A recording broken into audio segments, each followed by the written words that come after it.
आइए जानते हैं आज की प्रमुख अंतर्राष्ट्रीय खबरों को। उससे पहले एक नजर आज की हेडलाइंस पर।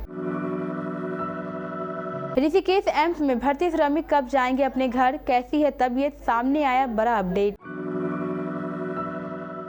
तेलंगाना की 119 सीटों पर मतदान जारी, के कविता और अल्लू अर्जुन ने हैदराबाद में डाले वोट। आपका शाकाहारी खाना बेहद शानदार और हेल्दी, मैं अभी नहीं जाना चाहता, भारत के मुरीद हुए सुरंग एक्सपर्ट ओर्नोल्ड डिस्क।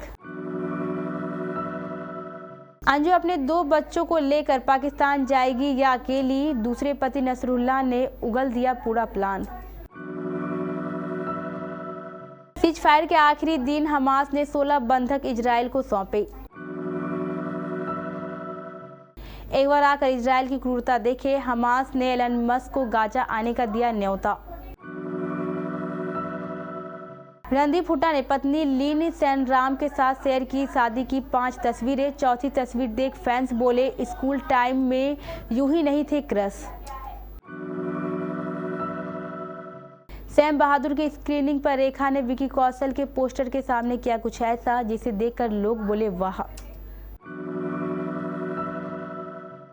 आशीष नेहरा ने T20 का कोच बनने से किया इनकार, अब बीसीसीआई फिर देवेंद्र को दे सकती है जिम्मेदारी। और रोहित को T20 टीम की कप्तानी के लिए मनाएंगे बीसीसीआई, रहाणे को टेस्ट स्क्वाड से किया जा सकता है बाहर। उत्तरकाशी टनल से सकुशल बाहर निकले 41 मजदूरों को बुधवार को सरकार ने सेना के चिंकू हेलीकॉप्टर से ऋषिकेश एम्स में पहुंचाया था। सभी मजदूरों के स्वास्थ्य की गहन जांच और मानसिक परीक्षण करने के बाद उन्हें एम्स से छुट्टी दी जाएगी। एम्स में मजदूरों के आने से पहले तमाम व्यवस्थाएं चाक चौबंद कर ली गई थी। हेलीकॉप्टर जैसे ही एम्स हेलीपैड पर उतारा, एम्स के सभी स्वास्थ्य कर्मियों ने मोर्चा संभालते हुए फटाफट सभी मजदूरों को स्वास्थ्य परीक्षण के लिए एम्बुलेंस और व्हील चेयर के माध्यम से वार्ड में पहुंचाया।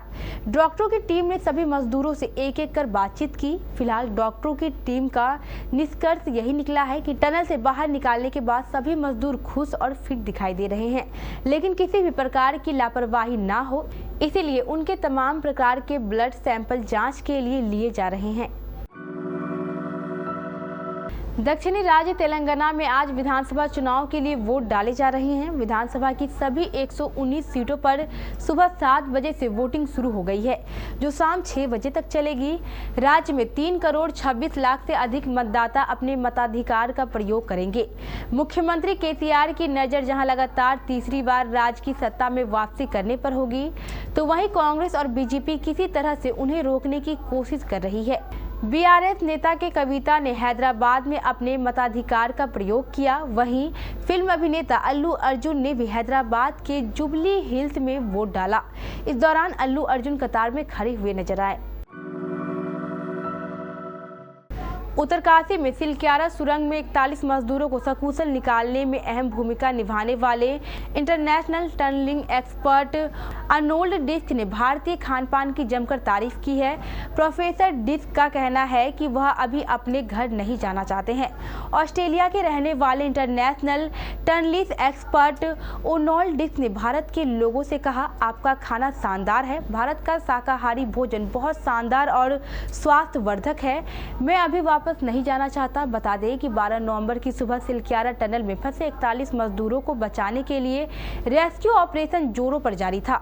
सुरंग के इस हिस्से में बिजली और पानी का इंतजाम भी था और मजदूरों को 4 इंच कंप्रेसर पाइपलाइन के जरिए खाना, पानी और दवाएं आदि दी जाती रही। राजस्थान के अलवर से पाकिस्तान गई अंजू 6 माह बाद बाघा बॉर्डर के रास्ते स्वदेश लौट आई है। पड़ोसी मुल्क में नसरुल्लाह से निकाह कर फातिमा बन चुकी अंजू अपने बच्चों से मिलने के लिए बेचैन थी। अब वह दोनों बच्चों को लेकर दोबारा पाकिस्तान जाएगी या नहीं, इसको लेकर दूसरे पति नसरुल्लाह ने बड़ा खुलासा किया है। अलवर जिले के भिवाड़ी में रहने वाली अंजू ने 25 जुलाई को अपने 29 साल के दोस्त नसरुल्लाह से निकाह किया था, जिसका घर पाकिस्तान के खैबर के ऊपरी दीरे जिले में है। दोनों साल 2019 में फेसबुक पर दोस्त बने थे। अब 34 साल की भारतीय महिला पाकिस्तान सरकार की ओर से मंजूरी मिलने के बाद स्वदेश लौट आई है। इसकी जानकारी फातिमा के पाकिस्तानी पति नसरुल्लाह ने पहले ही शेयर कर दी थी। इजरायल और हमास सीज फायर के आखिरी दिन बुधवार को हमास ने 16 बंधकों को रिहा किया है। सीज फायर के तहत हमास बीते 6 दिनों में कई बंधकों को रिहा कर चुका है। कतर की मध्यस्थता की वजह से हुए इस सीज फायर के तहत बुधवार को रिहा किए गए बंधकों में नाबालिग और महिलाएं भी शामिल थी। इसके साथ ही इस समझौते से इतर 2 रूसी नागरिकों और थाईलैंड के 4 नागरिकों को भी रिहा किया गया है। रिहा किए गए बंधकों में इजराइल, अमेरिकी नागरिक लियत बेनिन भी है। अमेरिकी राष्ट्रपति जो बाइडेन ने बताया कि बेनिन को हमास ने छोड़ दिया है। उन्हें 7 अक्टूबर के हमले के दौरान हमास ने अगवा कर लिया था। बेनिन ने गाजा सीमा पार कर ली है और अब वह मिस्र में सुरक्षित है। हमास ने टेस्ला के सीईओ एलन मस्क को गाजा आने का न्योता दिया है। हमास का कहना है कि इजरायली हमले में गाजा पट्टी में हुए तबाही को देखने के लिए मस्क को यहां आना चाहिए, लेकिन मस्क पहले ही कह चुके हैं कि अभी गाजा पट्टी का माहौल थोड़ा खतरनाक है, ऐसे में अभी वहां जाना ठीक नहीं है। हमास के एक वरिष्ठ अधिकारी ओसामा हमदान ने कहा है कि हमने एलन मस्क को गाजा आने का न्योता दिया है ताकि उन्हें गाजा में इजरायल की तबाही का मंजर दिखा सके। उन्होंने कहा कि 50 दिनों के भीतर इजरायल ने निहत्ते गाजा के लोगों के घरों पर 40,000 टन से अधिक विस्फोटक गिराए। मैं अमेरिकी राष्ट्रपति बाइडेन से आह्वान करता हूं कि वह इजरायल के साथ अमेरिकी संबंधों की समीक्षा करे और उन्हें हथियारों की सप्लाई करना बंद करे। किक, मर्डर 3, हाईवे, एक्सट्रैक्शन और सरबजीत जैसी फिल्मों में काम कर चुके एक्टर रणदीप हुड्डा शादी के बंधन में बंध चुके हैं। वहीं सोशल मीडिया पर शादी की खूब तस्वीरें और वीडियो चर्चा का विषय बनी हुई है, लेकिन अब एक्टर ने खुद सोशल मीडिया पर वेडिंग तस्वीरें शेयर कर दी है, जिन्हें केवल फैंस का ही नहीं बल्कि सेलेब्स का भी प्यार मिल रहा है। इतना ही नहीं, शादी की तस्वीरों में चौथी वाली फोटो देखकर फैंस तारीफ करते हुए दिख रहे हैं। रणदीप हुड्डा ने लीन लैसराम के साथ अपनी शादी की तस्वीरें इंस्टाग्राम पर पोस्ट की है। इम्फाल में वेडिंग सेरेमनी कुछ घंटों बाद बुधवार रात रणदीप हुड्डा ने फोटो शेयर की। तस्वीरों में कपल को पारंपरिक मणिपुरी पोशाक पहने देखा जा सकता है। रणदीप हुड्डा जहां सफेद कुर्ते पहने हुए हैं, तो वहीं दुल्हन लीन को अपनी शादी के आउटफिट में सोने के गहने पहने देखा जा सकता है। बुधवार की रात को विक्की कौशल की अपकमिंग फिल्म सैम बहादुर की स्क्रीनिंग रखी गई, जहां ढेर सारे फिल्मी सितारे शामिल हुए। मेघना गुलजार निर्देशित ये film field marshal Sam Manekshaw की बायोपिक है और इसी दमदार किरदार को पर्दे पर जीने के लिए तैयार है विक्की कौशल। फिल्म की स्क्रीनिंग पर यूं तो कई बड़े फिल्मी सितारे नजर आए, लेकिन कैमरे के सामने रेखा ने जो किया, उन्होंने सबका दिल जीत लिया है। आइए जानते हैं रेखा ने ऐसा क्या किया है जिसकी हो रही है हर तरफ तारीफ। सैम बहादुर की स्पेशल स्क्रीनिंग पर रेखा ब्लैक कांजीवरम साड़ी में बेहद खूबसूरत लग रही थी। सितारों से भरी इस महफिल में रेखा की मौजूदगी ने जैसे 4 चांद लगा दिया। रेड कारपेट पर उनके अंदाज ने तो दिल जीता ही। उनके शानदार जेस्चर को देखकर लोग उनके कायल हो रहे हैं। दरअसल रेखा जैसे ही कैमरे के सामने आई, वो फिल्म पोस्टर की तरफ मुड़ी, जहां सैम मानेकशॉ के किरदार में विक्की कौशल दिख रहे हैं। रेखा ने दोनों हाथ जोड़कर पोस्टर की तरफ झुककर प्रणाम किया। अब रेखा का ये अंदाज देखकर लोग उनकी तारीफें करते नहीं थक रहे। बीसीसीआई टीम इंडिया के नए कोच की तलाश में जुटा हुआ है। वर्ल्ड कप 2023 के बाद बतौर कोच राहुल द्रविड़ का कार्यकाल खत्म हो चुका है। इसके बाद बोर्ड ने पूर्व भारतीय तेज गेंदबाज आशीष नेहरा को T20 कोच बनने का ऑफर दिया है, लेकिन नेहरा ने इस प्रस्ताव को ठुकरा दिया। नेहरा ने बतौर कोच IPL में गुजरात टाइटंस को अच्छी सफलता दिलाई।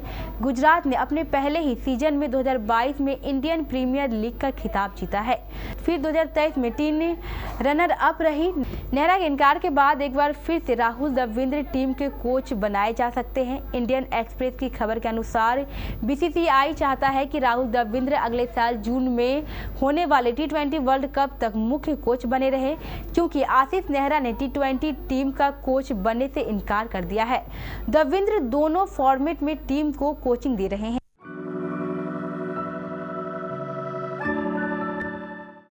दक्षिण अफ्रीका के आगामी महत्वपूर्ण दौरे के लिए गुरुवार को टीम का ऐलान करने से पहले बीसीसीआई के शीर्ष अधिकारी रोहित शर्मा को टी20 प्रारूप में भारतीय टीम की अगुवाई करने के लिए बनाने की कोशिश करेंगे। टी20 विश्व कप 2022 के सेमीफाइनल में टीम इंडिया की हार के बाद रोहित को काफी विरोध का सामना करना पड़ा था। इसी वजह से वह पिछले एक साल से टी20 नहीं खेले हैं। इसी कड़ी में बीसीसीआई सचिव और चयन समिति के संयोजक जय शाह दिल्ली में मुख्य चयनकर्ता अजीत अगरकर से मुलाकात करेंगे और टीम पर चर्चा करने के साथ ही अगले बड़े टूर्नामेंट टी20 विश्व कप के लिए खाका तैयार करेंगे। नियमित टी20 कप्तान हार्दिक पांड्या हाल ही में समाप्त हुए वनडे विश्व कप के दौरान टखने में चोट लगने के कारण एक और महीने के लिए बाहर हो गए हैं। ऐसे में ऑस्ट्रेलिया के खिलाफ 5 मैचों की टी20 सीरीज के लिए सूर्य कुमार यादव को जिम्मेदारी सौंपी गई है। हालांकि अब जब टी20 विश्व कप में करीब 7 महीने का वक्त बचा है और टीम की तैयारी लगभग शुरू हो गई है, ऐसे में बोर्ड चाहता है कि रोहित फिर से टी20 में वापसी करे और कप्तानी की जिम्मेदारी संभाले।